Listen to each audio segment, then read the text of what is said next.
कई सालों से मुझे बच्चा नहीं हो रहा था और मुझे किसी भी हालत में इस घर के लिए वारिस चाहिए था, क्योंकि मुझे डर था कि कहीं मेरे पति दूसरी शादी ना कर ले।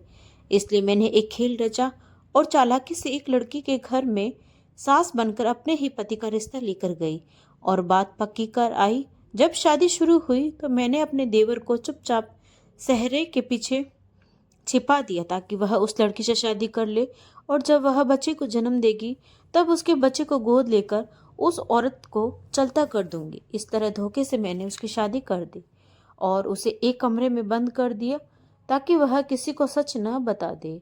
जिस दिन उसने बच्चे को जन्म दिया तो मैं बहुत खुश हुई। जब मैं उस बच्चे को गोद में उठाने लगी तो उस पर नजर पड़ते ही मेरे होश उड़ गए, क्योंकि वह तो मे वह तो मेरे ही पति के जैसा था। मेरा नाम शोभा है और मेरी शादी गांव के एक बहुत बड़े जमींदार से हुई थी। मैं पास वाले गांव की सबसे खूबसूरत लड़की थी और मैं भाइयों की इकलौती बहन थी। इकलौती बेटी होने के कारण मैं अपने माता पिता के घर पर राज करती थी। एक शादी में महेंद्र चौधरी के बेटे रविंद्र की नज़र मुझ पर पड़ी तो वह नजरें बंद करना ही भूल गया। उसे मैं पसंद आ गई और उसने तुरंत मेरे घर पर रिश्ता भेज दिया। उनके माता पिता रिश्ता लेकर आ गए क्योंकि उनके लिए उनके बेटे की खुशी सबसे ज्यादा अहम थी। इस तरह हमारी शादी हो गई। शादी के कुछ साल बाद ही मेरी सास इस दुनिया से चली गई और उसके बाद बीमारी के कारण ससुर भी इस दुनिया से चल बसे। अब हवेली में मैं, मेरे पति और मेरा छोटा देवर थे। मैं मेरे पति से 3-4 साल बड़ी थी। इस प्रकार हमारा जीवन सुख शांति से बीत रहा था और रविंद्र मुझ पर जान निछावर करते थे। लेकिन हमारे साथ एक कुदरती हादसा यह हुआ कि शादी के कई साल बीत जाने के बाद भी हम दोनों को कोई संतान नहीं हुई।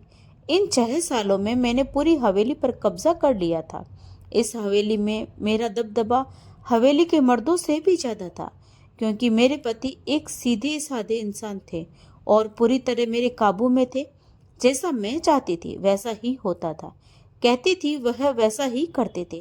पहले तो मुझे कोई डर नहीं था, लेकिन जैसे जैसे समय बीतता गया मेरे अंदर एक डर सा घर कर गया। यहाँ तक कि मेरी शादी को 13 साल हो गए और मैं अपने निसंतान होने के कारण बहुत चिंतित रहती थी। कोई ऐसा साधु बाबा नहीं बचा था जिनसे मैंने आशीर्वाद ना लिया हो, और जब भी किसी बड़े डॉक्टर के बारे में सुनती वहां दौड़ी दौड़ी चली जाती थी। लेकिन हाय रे मेरी किस्मत, डॉक्टर यही बताते कि मुझ में एक बड़ी समस्या है जिसके कारण मैं कभी मां नहीं बन सकती। यह सुनकर मैं और भी अधिक चिंतित हो जाती और मुझे यह डर सताने लगता कि कहीं मेरा पति दूसरी शादी न कर ले। हवेली बहुत बड़ी थी और मेरे ससुर के बाद ससुर के पास बहुत बड़ी जायदाद और जमीनें भी थी, लेकिन उस हवेली को एक वारिस चाहिए था जो कि मैं नहीं दे सकती थी। और मेरा देवर पागल था, उससे भी बच्चों की उम्मीद नहीं की जा सकती थी। अब मेरे पति के सारे रिश्तेदार मेरे सामने एक ही रट लगा देते कि हवेली को एक वारिस चाहिए, क्योंकि मेरा दबदबा ज्यादा था। खास तौर पर अपने पति पर बहुत ज्यादा प्रभाव था, इसलिए वह मुझसे डरते थे और मुझसे प्यार भी करते थे, क्योंकि यह उनकी अपनी पसंद की शादी थी। लेकिन समय बीतने के साथ साथ मुझे लग रहा था कि उनका प्यार कम हो रहा है। मुझे यह डर था कि लोग उन्हें मेरे खिलाफ ना कर दे, क्योंकि औलाद ना होने की वजह से मेरा दबदबा कुछ कम होता नजर आ रहा था। सोतन नाम की एक तलवार हर समय मेरे सिर पर लटकती रहती थी। मुझे बुरे बुरे सपने आते थे। अब मैं हर दूसरे दिन सपने में यह देखती कि मेरा पति एक लड़की का हाथ पकड़कर उसे हवेली में लेकर आ रहा है और मुझे बता रहा है कि यह मेरी दूसरी पत्नी है, यह मुझे वारिस देगी। इन भयानक सपनों ने मेरा दिन रात का सुकून बर्बाद कर दिया था। रविंद्र हवेली से बाहर जाते तो मुझे मालूम भी नहीं होता था कि कहाँ जाते हैं और कौन से दोस्तों के साथ उठते बैठते हैं, लेकिन मैं समझ गई थी कि उनके दोस्त अब उन्हें वारिस की पट्टी पढ़ा रहे थे। हर किसी की नज़र मेरे पति पर थी, क्योंकि वे एक बड़े जमींदार थे और हर कोई चाहता था कि उनकी बहन बेटी को उनके घर में जगह मिले और वह एक ऐश की जिंदगी जिए। मैं किसी भी हालत में अपनी जगह किसी को नहीं देना चाहती थी। पिछले 13 सालों से मैं हवेली पर राज कर रही थी और मुझे यह बात बर्दाश्त नहीं हो रही थी कि मेरी जगह कोई और आकर राज करे और मुझे कोने में डाल दिया जाए, क्योंकि मुझे भी मालूम था कि राज सिर्फ औलाद वाली का ही हो सकता है। मुझे यह भी लग रहा था कि मेरे पति शादी करना चाहते हैं, लेकिन मेरे डर के कारण कुछ नहीं कह पा रहे हैं। क्यों न हम एक बच्चा गोद में ले लें। एक दिन मैंने उनसे कह डाला कि हम कोई बच्चा गोद ले ले, और फिर तो देखा कि मेरी इस बात से उनका मूड खराब हो गया है। वह बोले, हवेली को अपना वारिस चाहिए जो हमारा ही खून हो। किसी और के खून को लाकर हम क्या करेंगे? हमारी सारी संपत्ति पर हमारे खून का ही हक होना चाहिए, किसी और का नहीं। मेरे पति ने कट्टर भाव से कहा और वह वहां से चले गए। उनके रवैये को देखकर मैं समझ गई थी कि अब मेरी नैया डूबने वाली है। मुझे जल्द से जल्द कोई इंतजाम करना होगा, नहीं तो मेरी हुकूमत खत्म हो जाएगी, और अगर मेरी हुकूमत खत्म हो गई तो मैं पागल हो जाऊंगी। यह सोचकर मैंने अपने मन में एक योजना बनाई जिससे सांप भी मर जाए और लाठी भी ना टूटे। अपने बांझपन का ख्याल आते ही मेरे मन में अचानक एक तरकीब सूझ गई और मुझे आधा पागल मेरा देवर याद आ गया। तब मैंने सोचा कि मेरा देवर तो आधा पागल है, पूरा पागल तो नहीं है। उसकी शादी हो सकती थी और उसके बच्चे भी हो सकते थे। उसकी उम्र 27 साल थी, लेकिन उसका मानसिक संतुलन बिल्कुल ठीक नहीं था। वैसे तो वह आम लोगों की तरह ही रहता था, लेकिन अचानक उसे दौरे पड़ने लगते, फिर उसे संभालना मुश्किल हो जाता था। वह हर समय चुप रहता था, किसी से कुछ नहीं कहता था। ऐसा मालूम होता था जैसे वह गूंगा हो, लेकिन जब वह बोलता तो चीखना चिल्लाने शुरू कर देता था, और इस तरह के दौरे पड़ जाते कि हवेली में हम सभी हैरान हो जाते। कभी कभी तो मुझे उसके ऊपर कोई साया महसूस होता था। मैंने अपने देवर की शादी करने के बारे में सोचा था ताकि उसकी पत्नी हवेली को वारिस दे सके, लेकिन सबसे बड़ी मुसीबत यह थी कि सभी जानते थे कि मेरा देवर राघव पागल है और कोई भी उसे अपनी बेटी नहीं देगा। तभी मुझे एक ऐसी लड़की की खबर मिली जो जवान और खूबसूरत थी, और वह बिल्कुल भी सीधी सादी लड़की थी, यानी कि लालच में आने वाली लड़की थी। उनका गांव हमारे गांव से काफी दूर था। वे हमारे बारे में कुछ नहीं जानते थे। मैं उस लड़की के लिए अपने पति का रिश्ता लेकर गई, उनके घर गई, लेकिन उस लड़की की सास बनकर, यानी झूठ बोलकर कि मैं रविंद्र की माँ हूँ। मैंने उन लोगों से कहा कि मेरे बेटे को बच्चे नहीं हैं और मैं उसकी दूसरी शादी करना चाहती हूँ। हम लोग बहुत बड़े जमींदार हैं और हमें एक वारिस की जरूरत है। यह बात मेरी बहू को पता न चले, इसलिए मैं छुपकर तुम्हारे पास आई हूँ। सब कुछ चोरी चोरी करना चाहती हूँ। अब तुम लोग मेरे साथ हवेली चलो। मेरी बहू 1 महीने के लिए मायके चली गई है। उसकी गैर मौजूदगी में मैं अपने बेटे की शादी करना चाहती हूँ। वह आते ही हंगामा कर देगी। उसके आने से पहले मैं सब कुछ संभाल लूंगी, और मैं वादा करती हूँ कि अगर आप अपनी बेटी की शादी मेरे बेटे से कर देंगे तो मैं बड़ी बहू को तलाक दिलवाकर उसे घर से निकाल दूंगी। मैंने लड़की के माता पिता से कहा। वे बहुत लालची थे और इतना बड़ा रिश्ता देखकर खुश हो गए। मैंने उनके सामने अपना परिचय रविंद्र की पत्नी के रूप में नहीं, बल्कि रविंद्र की माँ के रूप में करवाया, क्योंकि मैं रविंद्र से थोड़ी बड़ी थी और चिंताओं के कारण मेरे चेहरे पर झुर्रियाँ पड़ गई थी। उन्हें मेरी बात पर यकीन आ गया था। बहुत सारी बातें बोलकर मैं उन्हें अपनी हवेली पर ले आई थी। मैंने उनसे कहा कि आप किसी से कुछ नहीं कहेंगे। चुप रहने के लिए मैंने उन्हें भारी रकम चुकाई थी, इसलिए लड़की के माता पिता लालच में आकर कुछ नहीं बोले और चुपचाप बैठे रहे। मेरे लिए इस झूठ को संभालना बहुत मुश्किल हो रहा था। मैंने उन्हें यह नहीं बताया कि राघव पागल है। मैं अपने पति के पास आई और उन्हें सब बताने लगी। मैंने बड़ी मुश्किल से उन लोगों को मनाया है। आप बस चुप रहें और किसी को कुछ नहीं पता चलना चाहिए। मैं उन दोनों की शादी करवा देती हूँ। मैंने अपने पति से चुपके से कहा और उनसे चुप रहने के लिए कहा। वे तो पहले से ही मुझसे डरते थे, इसलिए चुप हो गए। फिर मैं अपने देवर को कोने में ले गई और उससे कहा, मैं इन लोगों को लेकर आई हूँ और चुपके से इस खूबसूरत लड़की की शादी तुमसे होने वाली है। बस तुम्हें सहरे के पीछे खामोश रहना है। मैंने अपने देवर को भी अच्छी खासी पट्टी पढ़ाई थी और उसे लड़की भी दिखाई थी। लड़की की खूबसूरती देखकर मेरा देवर चुप हो गया, तो मैं समझ गई कि वह इस लड़की को अपनी पत्नी बनाना चाहता था। बस सब कुछ मेरी योजना के मुताबिक चल रहा था। मेरे पति चुप थे और मेरे देवर ने भी कोई हंगामा नहीं किया। मैंने तुरंत पंडित जी को बुलाया।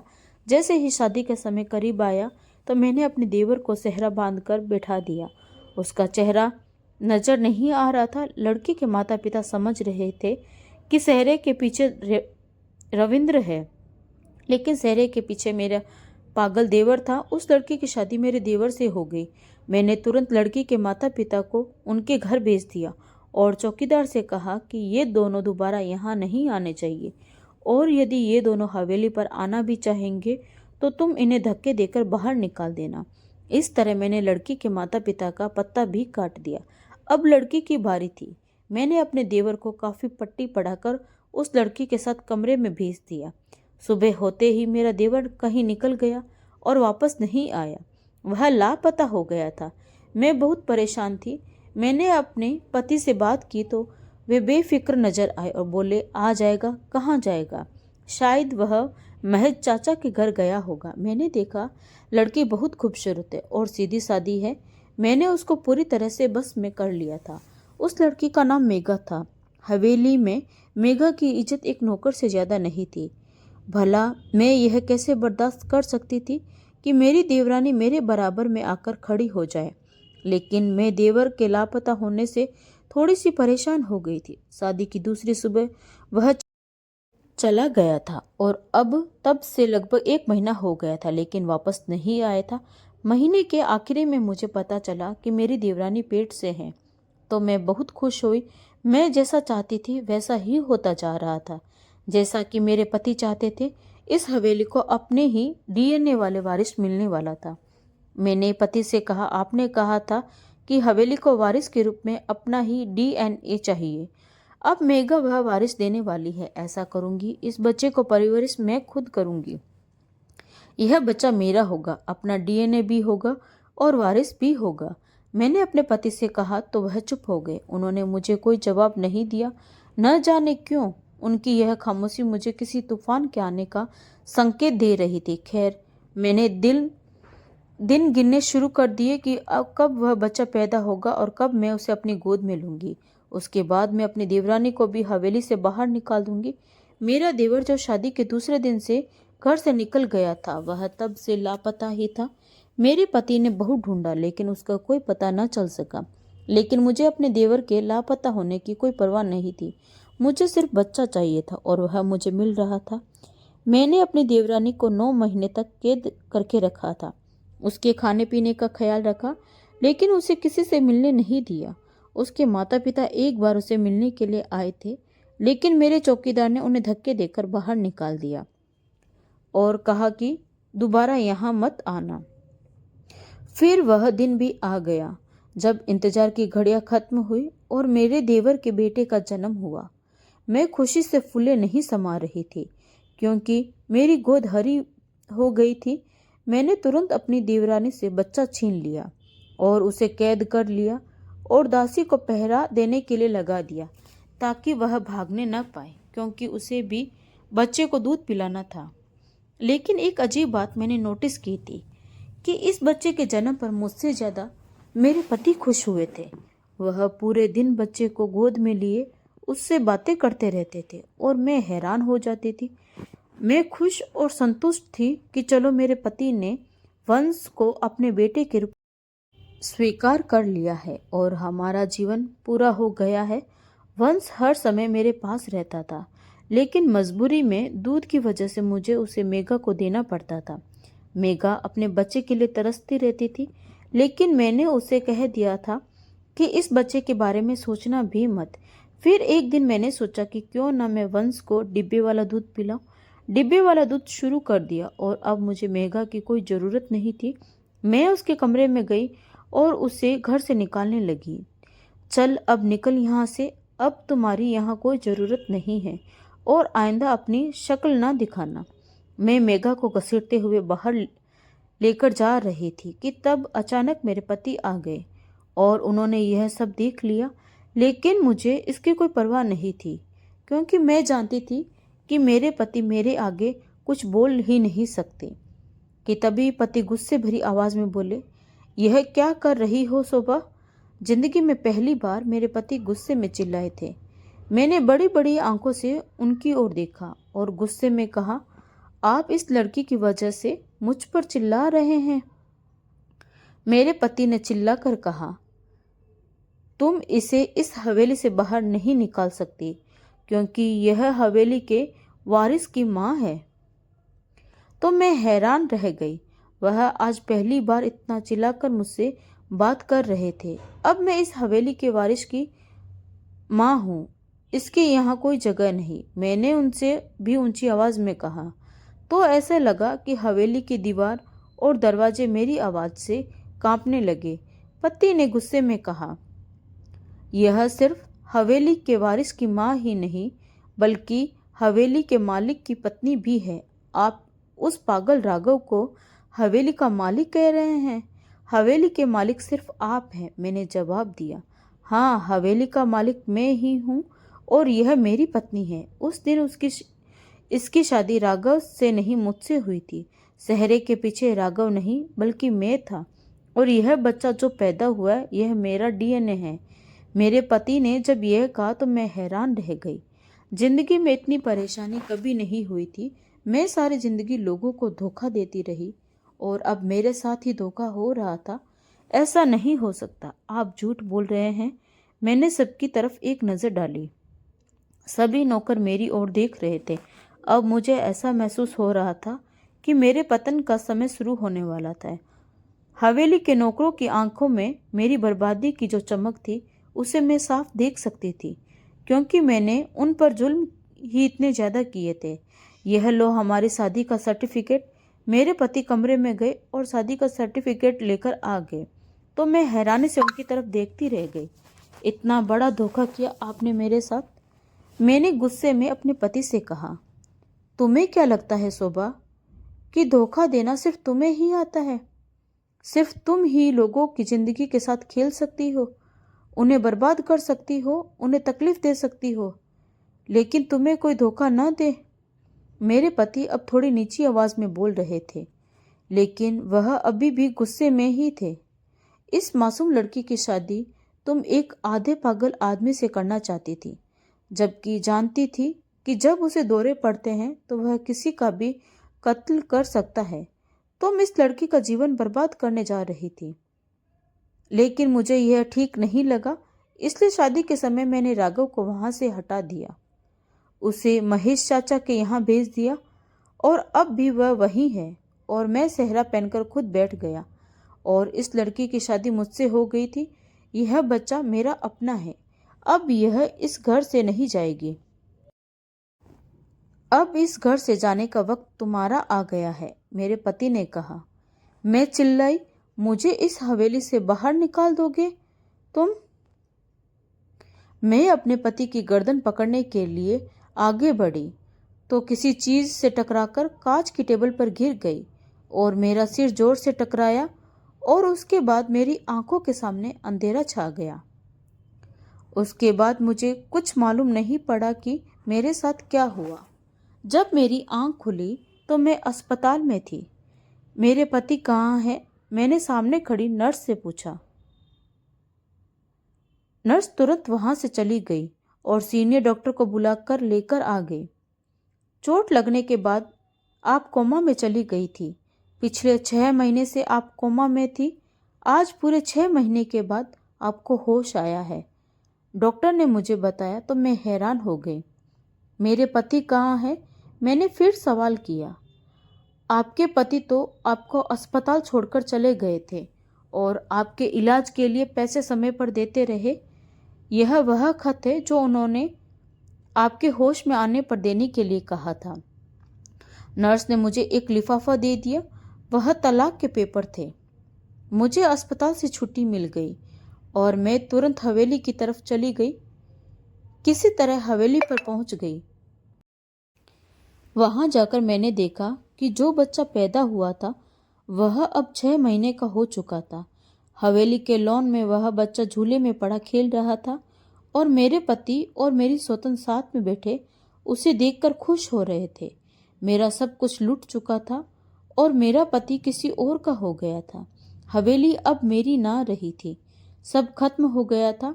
मेरे पति की नज़र जब मुझ पर पड़ी तो वह चिल्लाए, तुम यहाँ क्यों आई हो? चली जाओ यहाँ से, अब तुम्हारा यहाँ कोई काम नहीं। मैं तुम्हें तलाक दे चुका हूँ, तुम जिसकी हकदार थी। मेरे पति मुझे धक्का देकर घर से निकालना चाहते थे। मुझे यकीन नहीं आ रहा था, रविंद्र आप मुझे यहाँ से, इस घर से धक्के देकर निकाल रहे हैं। मैंने आश्चर्य से कहा, तुमने भी तो मेघा के माता पिता को यहाँ से धक्के देकर निकाला था ना, याद है ना? लेकिन फिर भी मैंने उनकी तरफदारी की, चुपके से मेघा से मुलाकात करवाई, तुम्हें पता ही नहीं चला। और अब खुद को धक्के मिल रहे हैं तो बुरा लग रहा है। क्या सिर्फ तुम्हें में स्वाभिमान है, किसी और में नहीं? चली जाओ यहाँ से। रविंद्र ने मुझे धक्के देकर बाहर निकाल दिया। आज मैं दर दर भटक रही हूँ और भीख मांगकर गुजारा करती हूँ, क्योंकि मेरे माँ बाप की भी मौत हो चुकी थी और मेरे भाई भी मुझे घर में नहीं रखना चाहते थे। सच कहते हैं कि बुरे कर्म का अंजाम बुरा ही होता है। दोस्तों, क्या शोभा के साथ जो हुआ वह सही था? क्या उसके पति ने उसे घर से और अपनी जिंदगी से निकालकर सही किया? अपनी राय कमेंट बॉक्स में जरूर देना। और अगर कहानी पसंद आई हो तो प्लीज़ लाइक, शेयर और सब्सक्राइब जरूर करें। तो मिलते हैं एक नई कहानी के साथ। धन्यवाद।